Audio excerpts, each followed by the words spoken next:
Hi అండి, నమస్తే. ఈ వీడియోలో మనం డ్రై ఫిష్ కర్రీ తయారీ విధానం చూసేద్దాం. ముందుగా ఒక కప్పు నిండా ఎండు మెత్తాలను తీసుకొని బాగా క్లీన్ చేసుకొని పక్కన పెట్టుకోవాలి.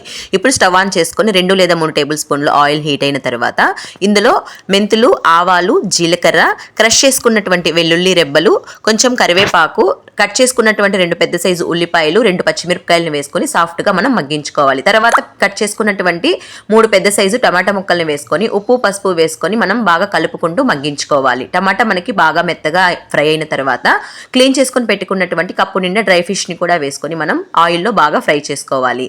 తర్వాత ఇందులో 2 లేదా 3 టేబుల్ స్పూన్లు కారపొడిని వేసుకొని అలాగే మన రుచికి సరిపడా చింతపండు రసాన్ని కూడా వేసుకోవాలి. తర్వాత 2 లేదా 3 కప్పులు వాటర్ వేసుకొని మూత పెట్టుకొని 15 నిమిషాలు మీడియం ఫ్లేమ్ మీద కుక్ చేసుకోవాలి.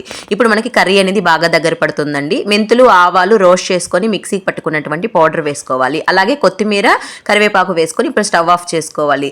రైస్ అలాగే రాగి సంగటి కాంబినేషన్ ఎండు